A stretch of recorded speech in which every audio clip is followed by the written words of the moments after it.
with today, Joe Hafner and Scott Abernathy. What is Scott? Is it rentfrompmi.com?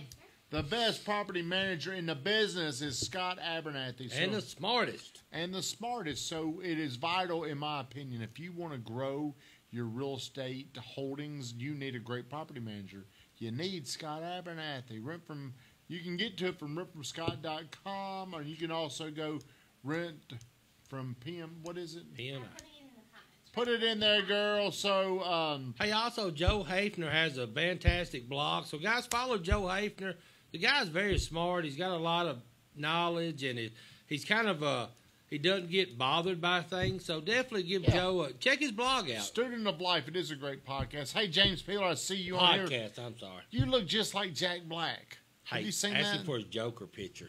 I saw it, man. Hey, he looks just like Jack Black. The other person, Amy Kane, Premier Title. We appreciate you yesterday for breakfast. It was delicious, although I didn't get to eat a damn thing except some fruit. But it was good. It was at Peter D's. Before we get started, every single show, if you share this stream, Kathleen, what do they get if they share? If you share the stream, if you share our stream, you will. It looks like I'm looking right at you, Weatherman. We're making eye contact. Me and your wife. These blue eyes got you. She's staring at me. She's staring at me. She's looking right at me because I'm looking right at that camera. If you share the stream, you will be. Maybe you will be selected. You share the stream. We're going to go in there and we're going to identify one person, right? Right. You're going to get dinner or lunch at the Alley on Main. So share the stream, James Peeler. I see you, Lisa. You've shared it. Also, let's any of our past clients out there this Saturday, 10 o'clock over here at the we've got a movie. I don't know all the details. Coco's on. Coco. Daddy's home. Daddy's home. The Avengers is on, and there may be one more, but definitely free. Yeah. So we're a little flat today, aren't we? Hey, I may be just charging $2 out front, making some little side money for our show. Valet parking.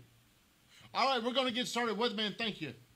This is right up your alley, Weatherman. Today's show, other than you being just a great-looking human being, this is what you're all about. I agree. Okay.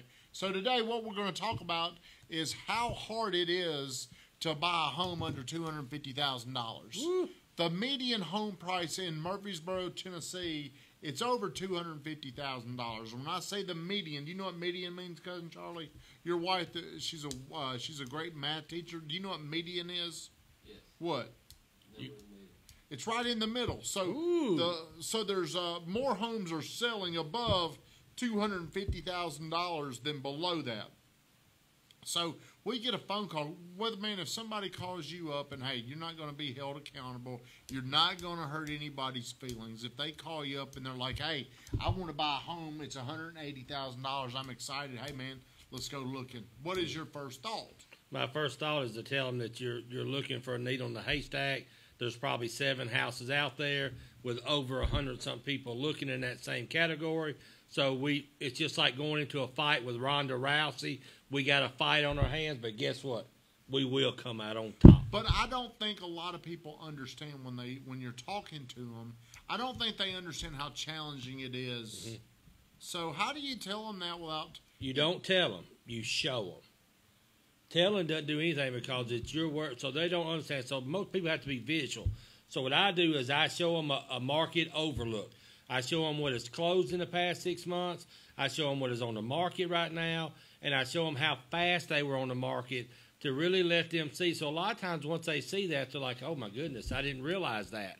And then so now they go into it with a different perspective. So, good knowledge. Like Way to go. I'm looking. Hey, we need more likes. I'm looking. I don't see enough likes on here. So if you're on here, please, was that you? That was me. Thank you, Weatherman. If you would please like it, we'd greatly appreciate it. We may have to even go to likes to be included in our Alley on Main giveaway. So, how many cars have we give away? Think about that. We give away two every week. But think about how many. Look at all those things going through. I like that. There's Cousin Charlie, if you liked it, I need you to tell all 3 of your friends to like it. You can tell everybody there's a rift going on between me and Cousin Charlie. You'll see why later on today. So let's talk about one of the reasons why this is so competitive, why it's so challenging. And I think we've talked about this several times. There's, I'm just going to refer to them as an equity fund. An equity fund, hedge fund, whatever you want to call them, they have a lot of money. It's like a mutual fund buying real estate is how you should think about this. I think everybody, Kathleen, do you know what a mutual fund is? Richard Hodge is going to be here in a minute. We'll be talking about this stuff. Lisa, do you know what a mutual fund is? Hey, say yes. Yes. Say yes, sir. You're the greatest. It's like when two people have fun. It's a mutual fund. You're both having fun together. Okay, so we've got these funds that are going around buying up. I really do think since the recovery started in 2011, I think they have bought over 1,000 homes in Murfreesboro, and they started out under $200,000. Mm-hmm. They probably started out like 175. And when they buy these homes, they ain't giving them back. They're keeping them. They're not. They're renting them. So what that does is it really kills our ability to sell to those people. That's right. I do think next year there's going to be more inventory that's going to come along. Yep. I don't know what price point it's going to be. It's not going to be under 200. It ain't. I can tell people with certainty. Whenever people are like, "Hey, I'm waiting on the price to come down under 250, then buy," that ain't gonna happen for a while. That what you saw may never happen again. It may not. Well, it's going to probably come back some, but not too low. It won't come back. We won't see the opportunity that we had in the late 2000s. That will never come back. So, what is this? How often are you representing a buyer and it's a multiple offer against an equity fund? Quite a bit. Now, remember, the equity funds only buy in certain areas. They want city sewer. They want 2-car garages.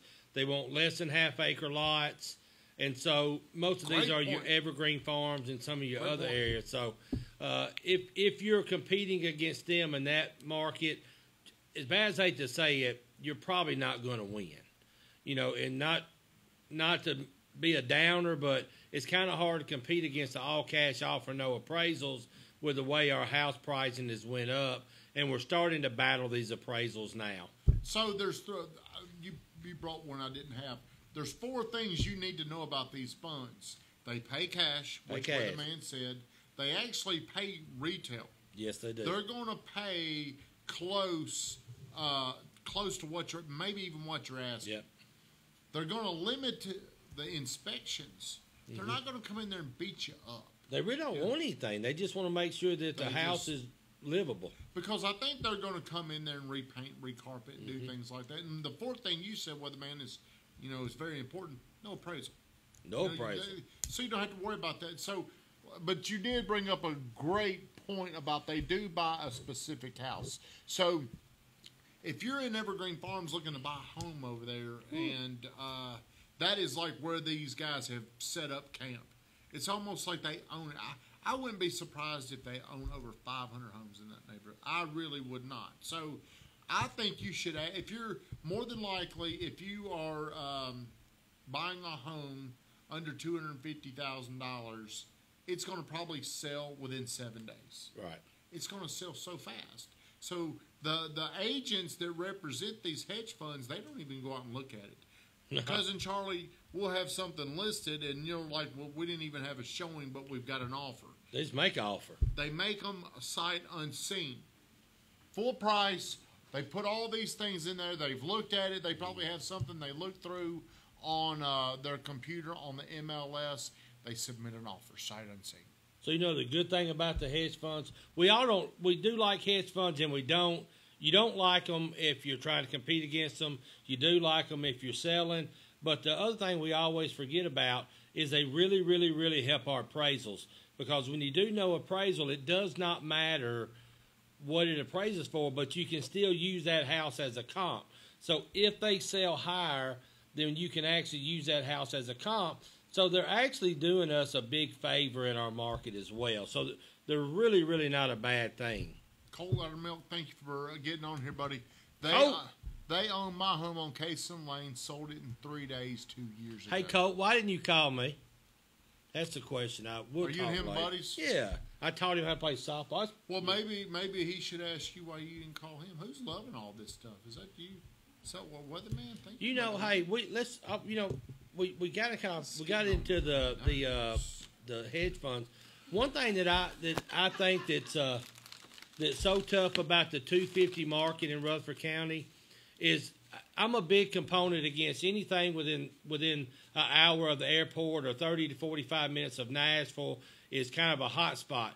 And if you start going around Nashville in a circle, Rutherford County is probably one of the cheapest that you can get per capita. I mean, not per capita, but one of the best values in a house. And I feel like that's why it's also harder to get properties because more people are moving here. So in order to, the same house here compared to Williamson County is probably a 10% difference, and Mount Juliet, and as you continue to go around Nashville. And so Rutherford County still continues to be by far one of the best values because we are ranked number 2 in the school district. We do have a great place to live.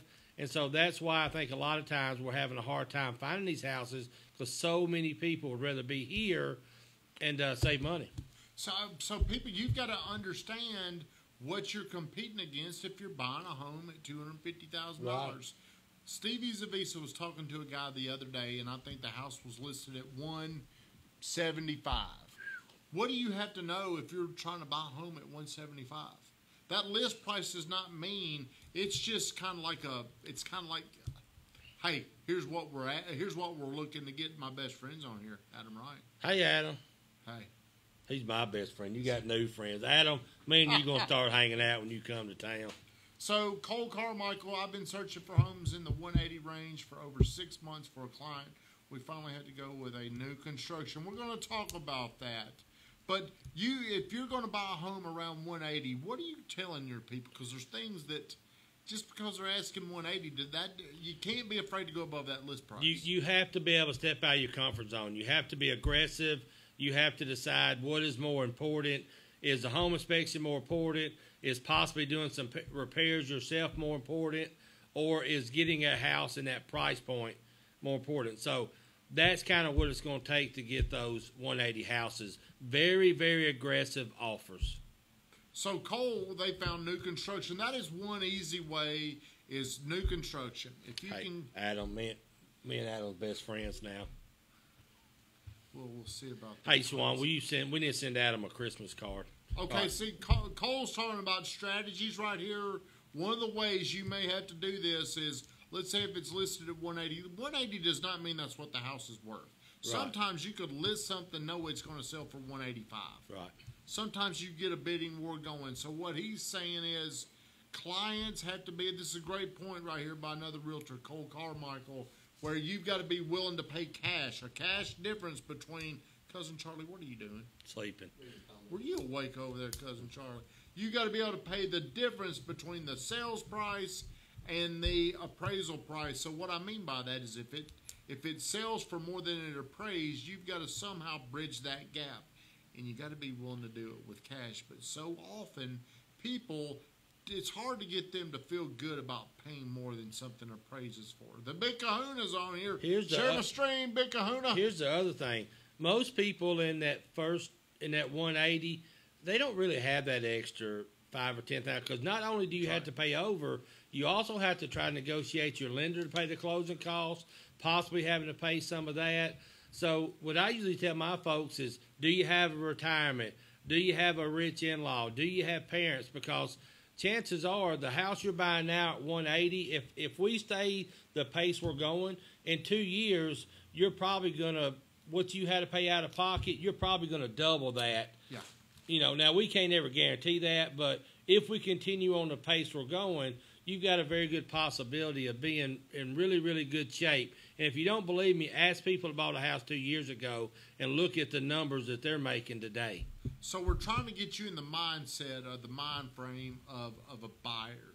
So whenever you buy, it becomes a lot more emotional. The more information you know, K-N-O-W, Kathleen, the more you know, the more you're armed to come out with a better successful or a better chance of a successful transaction. So what I see people doing is they pay more than the list price. They get the house. Then they go through a home inspection to where they start picking the home apart. Mm-hmm. So the seller is sitting there frustrated. thinking, damn, I shouldn't have taken this offer. Shouldn't have took it. Should have taken that cash offer. So, also, it's not just about the cash or the price. It's also about your terms. How flexible are you going to be whenever you see some nitpicky repairs? Because whenever you overpay or you feel like you overpay, and like we said today, Cousin Charlie, perception is that person's reality. If that person feels like they overpaid, that's their reality. They're going to try to get back to even. So if you're selling a house under $200,000, like Colt is saying, lot less risk to sell to a hedge fund. He said sold mine for $155 2 years ago, appraised at $189 now. So terms, let's talk about terms. So to give you an idea on hedge funds, if a hedge fund buys your house, they want you out a day before closing. They want the house cleared out. They want it clean. Most of them are. And so that way they can go and do their final inspection and go to closing, which pretty much puts somebody, what am I going to do? You're packed up in a U-Haul. You're just sitting there waiting. So if you can get creative on the terms, which means, hey, I'll give you a week to move out.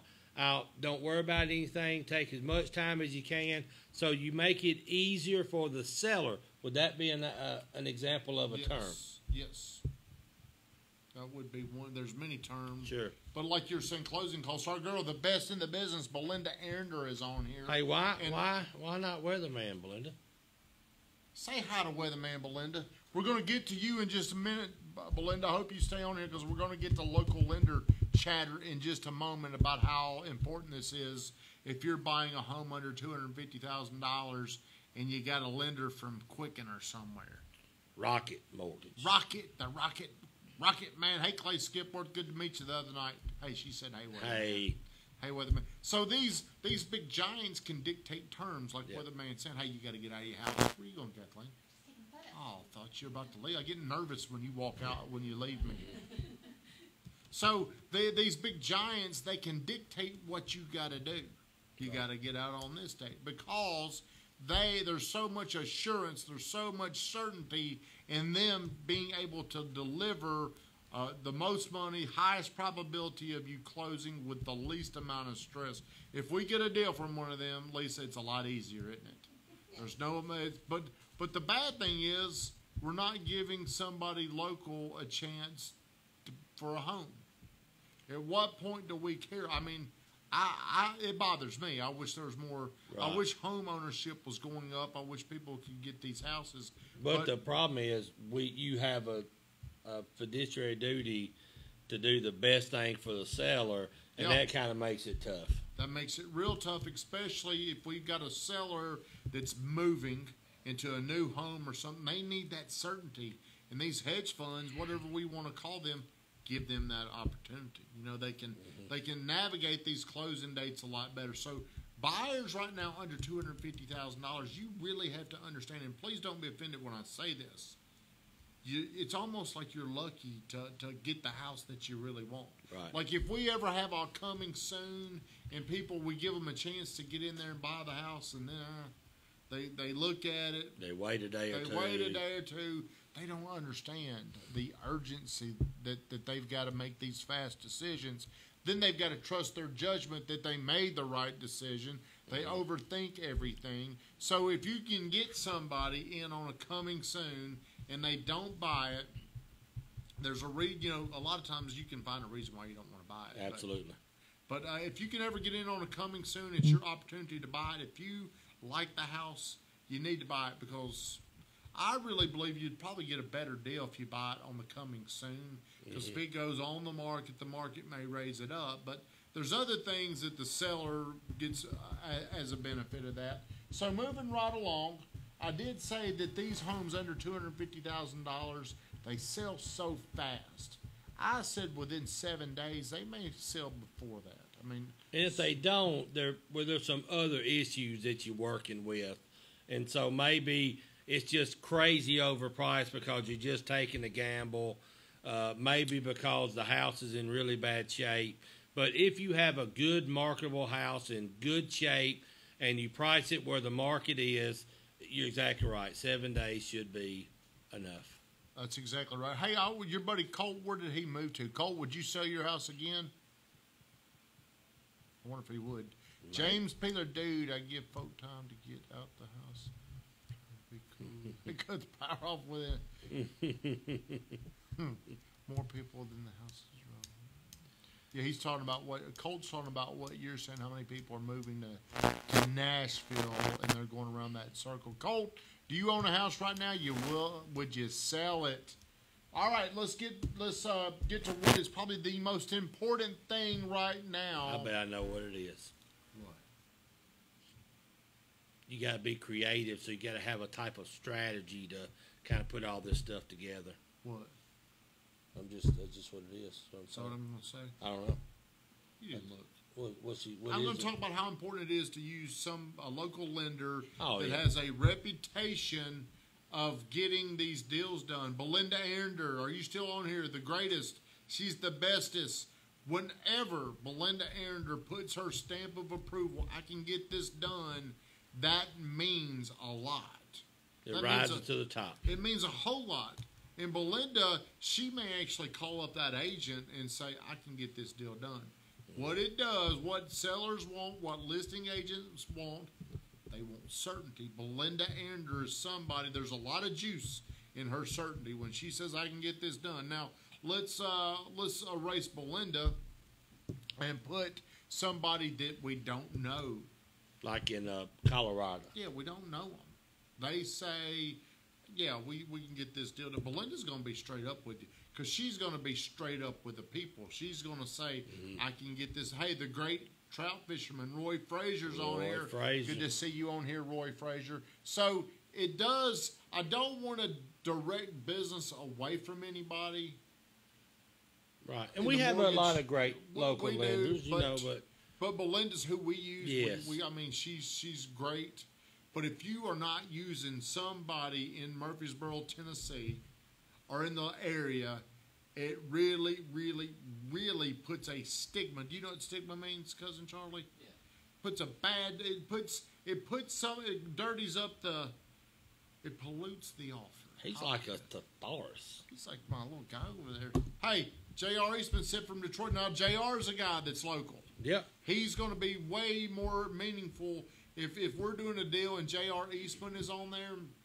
On the other side, Candy Henniger, if she's on there, Jamie Stillman, I'm going to feel a lot better about, hey, let's take this. So, and, because we have confidence, we have faith in them, and they have a great track record of getting the job done. Well, they've got a lot of reputation on there. Because if Belinda, Candy, Jamie, JR, if they ever say, I can get this deal done, and the next time he's lost a little bit of our, what's that word, support, Cousin Charlie, lost a little bit of faith, lost a little certainty, we're not as sure. So these people, when they stick their neck out on the line, they're putting a lot of their reputational capital out there. So they can't just say, yeah, I can get this done unless they really, really believe it. So I'm going to talk about what your strategy should be. Go ahead, Weatherman. That's it. That's what I guessed. Go ahead. I'm sorry. Sorry. You're the greatest. Mr. Like Weathers. a mind reader. So what should your strategy, let's give them some tips. If you're going to buy a home in the next 12 months, or maybe even 24 months, I believe you should be preparing for this kind of stuff. The best thing I think you could do is be improving your credit, your finances, whatever it is. Some people might say, well, my credit's fine, but today you can get better programs with the better credit you've got.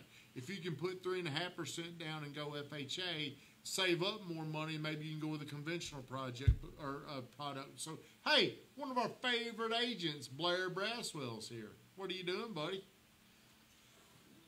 You having a good day? Are you dealing with a local lender? Of course. Is it going well? He sure is a pretty fella, ain't he? Yep. And he's the funniest guy, maybe outside. A pre-approval letter. Colt wants to ask about a pre-approval letter. Hey, Brittany Renee is going live on top of me. So here's the thing. You got to remember. Brittany Renee, what the hell are you doing? There's a difference in a pre-approval letter and a pre-qualified. A pre-approval letter means they take their information over the phone. They ask them. They check all their stuff. So if you're using a local lender, 9 times out of 10, it's going to be fine. If you want that certainty, go ahead and get that pre-qualified letter, which means they've got W-2s, they've got tax returns, they've got everything they need. And so, and a lot of times they could even let a processor see that or underwriter see that and say, absolutely, they're a home run, go. And it's a big difference. Here's what I say about pre-approval letters. I believe those pre-approval letters are only as good as that originator's judgment. Yes.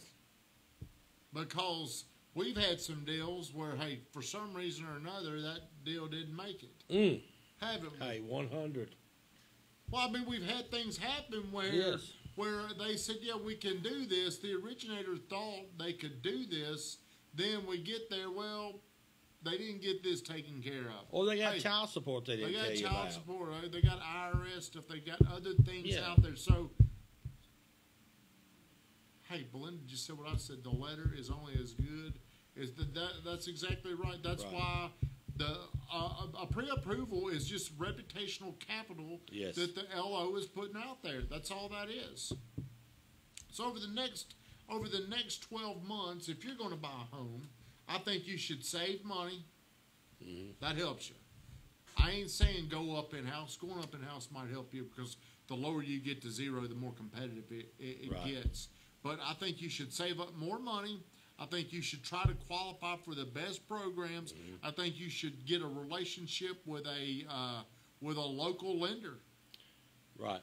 And here's another thing. And don't take this the hard way. And so we have 2,000 agents in Rutherford County. We have some part-time agents, we have some full-time agents. Hey, do your research on who that's going to be representing you if you're in that price point. And the only reason I say that is a lot of times if I'm somebody that I've been working for 6 months, nobody knows me, and I make an offer, and let's just say GTT makes an offer, a lot of times GTT's going to win the offer because he has a lot of expertise, they know him, and they would rather work with him. So definitely, if you're in that market, as tough as it is, do your homework on agents as well. That's a great point. I should have put that in my notes, Weatherman. Here, you want to write it down? Well, you've already taken the credit. But here's what I'm going to tell you. There's few agents out there that negotiate a lot better than other agents out there. True. What your agent is doing is he is negotiating certainty of closing this deal. So a lot of times, agents that come to you and they're already being adversarial, they're giving you reasons to not get something done. Though, like if John Jones has a client, he's probably going to win it out because he talks with so much conviction, so much certainty. He might say, hey, man, you're crazy if you don't take this offer. They're pre-approved. I'm John Jones. Yeah. So who's selling your offer matters because the agents, that's what they're doing. They're selling, they sell you, it starts with selling their services to the client, but then they got to sell their ability to perform to the other agent, and that is very, very, very important. Yes. Hey, everybody, go out and like Cousin Charlie's Facebook page. I do think he's trying to overtake me. And please share the stream. Dave Thomas, I don't know if you've shared this stream. You need to. You might be the lucky one to win that Alley on Main gift card. And definitely go shop at the Exchange. Some great new stuff. Even though Brittany Renee has come on top of my show at 120. What is she doing? She's using your tactics. I feel like she's going for the jugular. That is an act of aggression. Shawan, do you think that's an act of aggression? She has come right after me. Cousin Charlie, can you go over to the Exchange? Can we look see how many viewers she has? Can you go over there and shut her down? She's got 6 viewers, so she took 6 of your viewers. Can we? She's up to 10. Oh, can we borrow? Can we call her and see if we can borrow them, get those back? Hey, we need them back. I think that's about all I've got. Blair, is there anything you'd like to add? Because, hey, I want to give a plug for our buddy Blair Braswell, another top agent over here, JJRE. You might have some friends on here, Blair. Anything you want to say about negotiating under $250,000? Oh, say Ooh. Don't make me. Hey, please don't make me rip my shirt off up So at the table. is it that hard? Do you feel like it's that hard if somebody calls you up, Blair, I need a $185,000 house? It ain't easy, is it? Man, it moves so fast. I mean, in the challenging thing is $250,000 is not cheap. You know, I mean that's not a cheap house. Think about that. But it's moved so fast, and we broke all that down. I just tuned in to see if Cousin Charlie was on the show. Roy Frazier, he's on the show. He's right here beside us. The only thing I like to leave with is if you're in that market, this is not a slow walk market. This is a very aggressive, a very fast pace, and you have to believe in your agent when you're telling them, when they're telling you these things. It's not a sales gimmick. They're not trying to put pressure on you. They're not trying to just make you make a rash decision. They're actually probably being very honest and letting you know that every half a day on that price point house, you've got about a 50 or 60% chance of losing it. Every day, it's almost, you might as well say goodbye to it. Yeah, you're negotiating is not negotiating off the list price. You're negotiating is, do I want this house? Can I get this house? You know what it's like? It's like when them Tickle Me Elmos come out. Man, you gotta just fight. You just gotta get to the front of the line. Or Black Friday. Do you still have man, yours? You still get have them yours? big 42-inch TVs for $99. You may have to push the lower lady out of the way to get one. Sometimes that's what you gotta do. So to wrap this up, do not be afraid to pay above asking price. If you really, really, really, really love that house, do not be afraid to pay more than what they're asking. Do not, number two, do not be nitpicky on a home inspection. Although we do have people tell us on the front end, we're not going to pick you apart on this home inspection. 4 pages. Yeah, then it's 4 pages. Blair, great point. It should, if you make your offer pass or fail. Yeah. I think that's a smart thing to do. I also think another thing that's smart to do is have your lender call that listing agent. Yes. Belinda Ander She's will done call. it. She sure will. She might even threaten them if they don't take that offer. But she will call. That adds more certainty to the deal. Mm-hmm. If we've got her calling saying, I guarantee this loan. that matters. So if your lender won't do that, maybe you should call Belinda. Not that I'm trying to take away from anybody out there, but if you're a lender on here, you should say, this is what I'll do for you. I think she sleeps with her laptop. You call her 2:30 in the morning. She's like, hey, hang on just a second.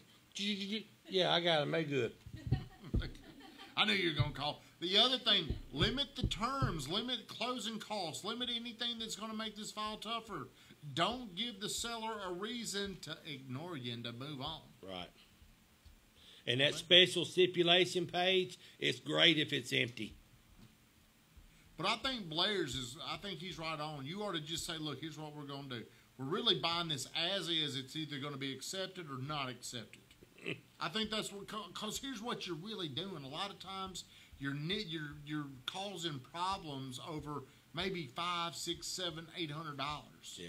Over the house that you really wanted. So, guys, that's all we've got. We really appreciate you tuning in to Real Estate 101. We do it every single Wednesday, 1 o'clock. Roy Frazier, thank you for everything that you do. Roy Frazier is our preferred, our only insurance guy. That's and he has us insured. We believe in him. I think he most is of us, the greatest. Yep. Belinda is our girl. Scott Abernathy, you're not on here. The Big Kahuna, I saw you on here briefly, but Premier Title, it's very important. It's very important to use the same people over and over, even if it's your termite guy. Like we had a problem trying to collect a bill. You know, whenever you get these relationships with these people, all this does is it adds a smooth ride to the transaction. If you don't, if you try to, well, I'm going with these people because they're cheaper. Well, usually they're not cheaper. Usually you don't know something, and usually you create a lot of turbulence for that flight. All right, guys, let's shut it down. Kathleen, thank you so much. Go Dogs. Who are the dogs? That's for Peeler. He's a big Georgia.